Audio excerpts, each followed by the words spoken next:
आदाब। आज की इस गुफ्तगू में हम एक बहुत ही गहरे और सच कहूँ तो थोड़ा फिक्र अंगेज मौजू पर बात करने वाले हैं। ये जायज़ा पूरी तरह से हमारे मुहैया करदा सोर्स मटेरियल पर मबनी है, जो मौत के बाद रूह के पहले 40 दिनों के सफ़र को बयान करता है। देखें, हम आम तौर पर इन चीज़ों पर खुलकर बात नहीं करते हैं, है ना?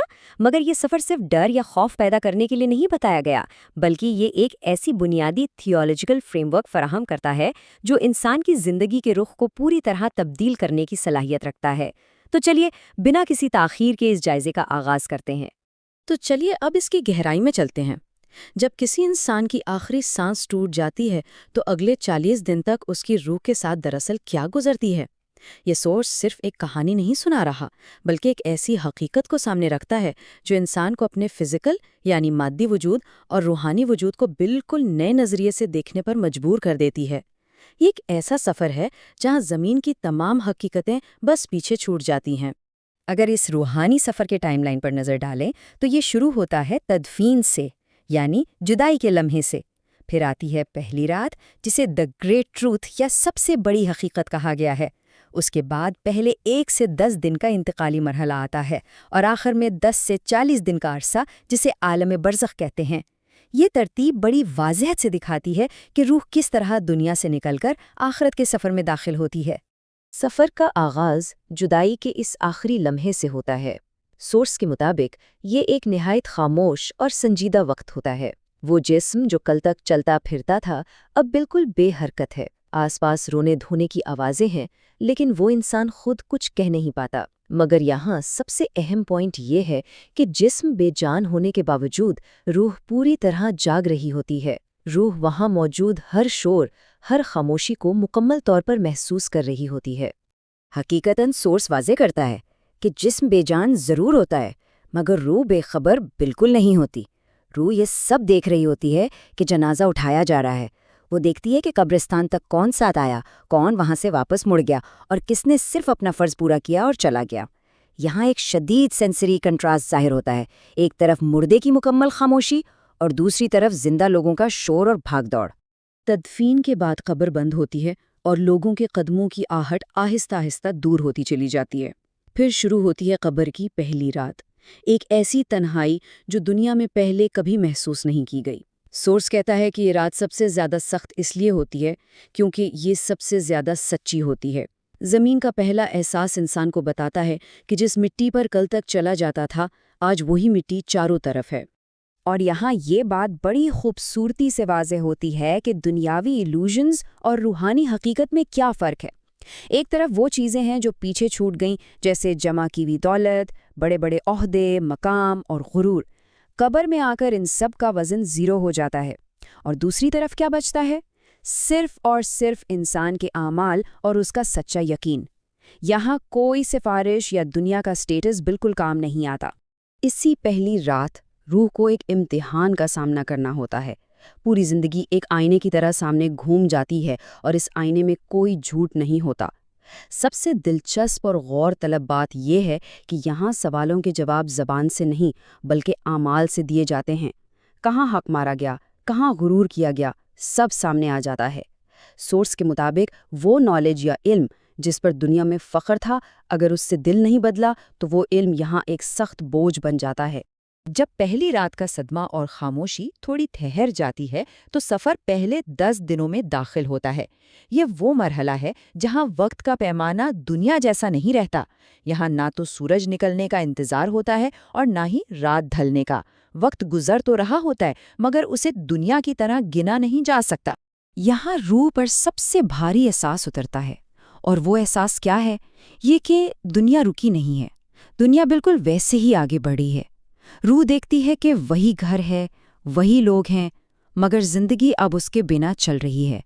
रोने वाले अपने कामों में वापस लग गए हैं। यही वो लम्हा है जब ये पूरी तरह समझ आता है कि दुनिया का सफ़र और वजूद दरअसल कितना आर्जी और टेम्पररी था। अब देखते हैं कि ज़मीन पर किए गए आमाल यहाँ अपनी शक्ल कैसे बदलते हैं। वो नेकियां जो बिल्कुल खामोशी से की गईं, बगैर किसी दिखावे के, वो कब्र में एक सुकून और रोशनी बन जाती हैं।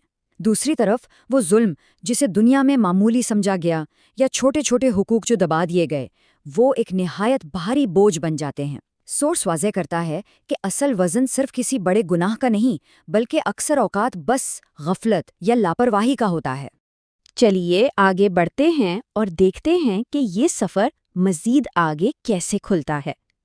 جب پہلے 10 دن گزر جاتے ہیں اور شروعاتی صدمہ کم ہونے لگتا ہے تو روح ایک بالکل نئے تھیولوجیکل مرحلے میں داخل ہوتی ہے، اور اس نئے مرحلے کو عالم برزخ کہتے ہیں۔ اگر اس لفظ کو سمجھیں تو یہ دراصل ایک درمیانی حالت کو بیان کرتا ہے، ایک ویٹنگ پیریڈ۔ یہ نہ تو دنیا کی زندگی ہے اور نہ ہی آخرت کا مکمل دن۔ یہ ایک ایسی کیفیت ہے جہاں روح نہ تو مکمل بے خبر ہے اور نہ ہی پوری طرح آزاد۔ یہاں روح کو اپنے انجام کا اندازہ ضرور ہونے لگتا ہے، مگر حتمی اور آخری فیصلہ ابھی تک سنایا نہیں جاتا۔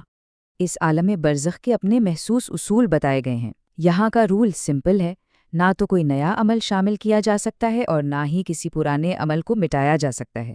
اب یہاں ایک بہت عام سوال ذہن میں آتا ہے کہ کیا زندہ لوگوں کی بھیجی ہوئی دعائیں واقعی کام آتی ہیں؟ سورس کے مطابق دعائیں اور صدقہ بالکل اثر رکھتے ہیں، مگر صرف تب جب روح کی اپنی بنیاد ٹھیک رہی ہو۔ اگر پوری زندگی غفلت میں گزاری گئی ہے تو دعائیں راستہ پوری طرح بدل نہیں سکتی، بس رحمت کا سہارا ہوتی ہیں۔ سفر کے اس حصے پر آ کر ٹون میں ایک واضح تبدیلی آتی ہے۔ سورس بڑی خوبصورتی سے ایسکیٹالوجی یا موت کے بعد کے بیان سے نکل کر ان لوگوں سے مخاطب ہوتا ہے جو اس وقت زندہ ہیں۔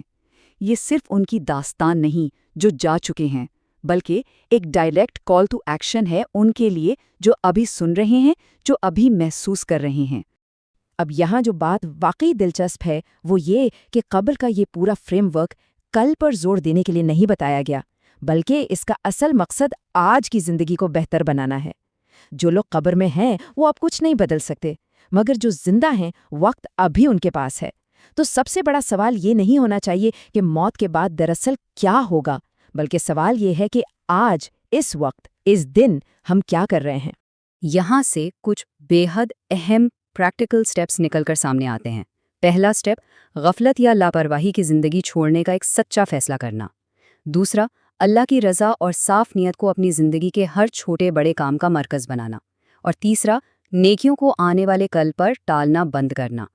سورس بہت واضح کرتا ہے کہ دنیا اور آخرت آپس میں دشمن نہیں ہیں۔ اگر نیت صاف ہو تو دنیا کی محنت، کام اور ذمہ داریاں بھی عبادت بن سکتی ہیں۔ یہ الفاظ سیدھے سورس مٹیریل سے لیے گئے ہیں اور بے حد طاقتور ہیں۔ جس نے تیاری کر لی ہو اس کے لیے موت اختتام نہیں بلکہ ایک ملاقات ہوتی ہے۔ دیکھیں کتنی گہری بات ہے۔ یہ جملہ اس پورے تجزیے میں خوف کے بجائے امید کی ایک خوبصورت کرن پیش کرتا ہے۔ موت کا ڈر اصل میں صرف تبھی ہوتا ہے جب کوئی اس سفر کے لیے بالکل غیر تیار ہو۔ تو سب سے اہم پوائنٹ یہ ہے کہ قبر چاہے آنے والے کل کی کتنی ہی بڑی حقیقت کیوں نہ ہو، اس کے لیے عمل کرنا آج کی بنیادی ذمہ داری ہے۔ جب انسان اس پوائنٹ کو سمجھ لیتا ہے تو زندگی میں فیصلے لینے کا معیار، لوگوں سے ملنے کا رویہ، سب کچھ خود بخود تبدیل ہونے لگتا ہے۔ اور آج کے اس تجزیے کے آخر میں وہی فکر انگیز سوال چھوڑ کر جا رہا ہوں جو ہمارے سورس نے اٹھایا تھا۔ موت کے بعد کسی روح کو سب سے زیادہ پچھتاوا دراصل کس بات کا ہوتا ہے؟ ان تمام حقائق اور مراحلوں کو دیکھنے کے بعد اس سوال پر غور و فکر کرنا نہایت ضروری لگتا ہے۔ یہ حقیقتاً سوچنے کی بات ہے اور ہم سب کو اس سوال کا جواب تلاش کرنا چاہیے۔ آج کے سفر میں بس اتنا ہی۔ ملاقات ہوتی ہے اگلے موضوع کے ساتھ۔